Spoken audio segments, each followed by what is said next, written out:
Amazing इस्लाम के मुअज़्ज़ज़ दोस्तों, अस्सलामु अलैकुम। मैं हूं मोहम्मद अक्कास साबित और आप देख रहे हैं अमेजिंग इस्लाम। मुहतरम नाज़रीन, आज की इस वीडियो में हम आपको बनी इसराइल के उन 70,000 अफराद के बारे में बताएंगे जो मौत के घाट उतर गए थे और अल्लाह तबारक ताला ने फिर उनको दोबारा कैसे जिंदा फरमाया और उनकी नस्लों में आज तक कौन से असरात पाए जाते हैं। ये सारी बातें जानने के लिए वीडियो को एंड तक ज़रूर देखिए। तो चलिए दोस्तों, चलते हैं आज के टॉपिक की तरफ। बनी इसराइल की एक जमात जो हज़रत हिज़कील अलैहिस्सलाम के शहर में रहती थी, शहर में ताउन की वबा फैल जाने से उन लोगों पर मौत का खौफ सवार हो गया और ये लोग मौत के डर से सब के सब शहर छोड़कर एक जंगल में भाग गए और वहीं रहने लगे। तो अल्लाह ताला को उन लोगों की ये हरकत बहुत ज़्यादा नापसंद हुई। चुनाचे अल्लाह ताला ने एक आज़ाब के फरिश्ता को उस जंगल में भेज दिया, जिसने एक पहाड़ की आड़ में छुपकर और चीख मारकर बुलंद आवाज़ से ये कह दिया कि मूतू, यानी तुम सब मर जाओ। और इस मुहीब और भयानक चीख को सुनकर बगैर किसी बीमारी के बिल्कुल अचानक ये सब के सब मर गए, जिनकी तादाद 70,000 थी। इन मुर्दों की तादाद इस कदर ज़्यादा थी कि लोग इनके कफन व दफन का कोई इंतज़ाम नहीं कर सके और इन मुर्दों की लाशें खुले मैदान में बे गोरो कफन 8 दिन तक पड़ी पड़ी सड़ने लगीं और बे इंतहा ताफुन और बदबू से पूरे जंगल बल्कि उसके अतराफ में बदबू पैदा हो गई।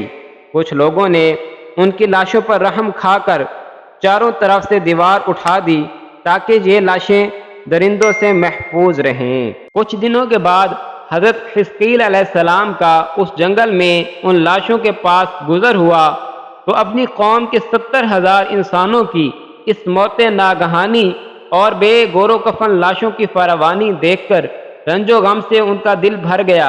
आप दीदा हो गए और बारी ताला के दरबार में दुख भरे दिल से गिड़गिड़ा कर दुआ मांगने लगे कि या अल्लाह, ये मेरी कौम के अफराद थे जो अपनी नादानी से ये गलती कर बैठे कि मौत के डर से शहर छोड़कर जंगल में आ गए। ये सब मेरे शहर के बाशिंदे हैं और इन लोगों से मुझे उन्स था और ये लोग मेरे दुख सुख के शरीक थे। अफसोस कि मेरी कौम हलाक हो गई और मैं बिल्कुल अकेला रह गया। ए मेरे रब, ये वो कौम थी जो तेरी हम्द करती थी और तेरी तौहीद का ऐलान करती थी और तेरी किबरियाई का खुतबा पढ़ती थी। आप बड़े सोज़े दिल के साथ दुआ में मशगूल थे कि अचानक आप पर ये वही उतर पड़ी कि ए हिज़कील अलैहिस्सलाम, आप इन बिखरी हुई हड्डियों से फरमा दीजिए कि ए हड्डियों, बेशक अल्लाह ताला तुमको हुक्म फरमाता है कि तुम इकट्ठा हो जाओ। ये सुनकर बिखरी हुई हड्डियों में हरकत पैदा हुई और हर आदमी की हड्डियां जमा होकर हड्डियों के ढांचे बन गए। फिर ये वही आई कि ए हिज़कील अलैहिस्सलाम, आप फरमा दीजिए कि ए हड्डियों, तुमको अल्लाह का ये हुक्म है कि तुम गोश्त पहन लो। ये कलाम सुनते ही फौरन हड्डियों के ढांचों पर गोश्त पोस्त चढ़ गए। फिर तीसरी बार ये वही नाजिल हुई, ए हिज़कील अलैहिस्सलाम, अब ये कह दो कि ए मुर्दो, खुदा के हुक्म से तुम सब उठकर खड़े हो जाओ।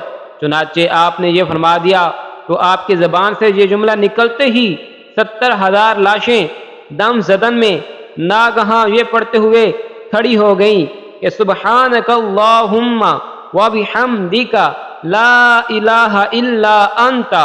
फिर ये सब लोग जंगल से रवाना होकर अपने शहर में आकर दोबारा आबाद हो गए और अपनी उम्रों की मुद्दत भर जिंदा रहे। लेकिन उन लोगों पर उस मौत का इतना निशान बाकी रह गया कि उनकी औलाद के जिस्मों से सड़ी हुई लाश की बदबू बराबर आती रही और ये लोग जो कपड़ा भी पहनते थे वो कफन की सूरत में हो जाता था और कब्र में जिस तरह कफन मैला हो जाता है, ऐसा ही मैलापन उनके कपड़ों पर नमूदार हो जाता था। चुनाचे ये असरात आज तक उन यहूदियों में पाए जाते हैं जो उन लोगों की नस्ल से बाकी रह गए हैं।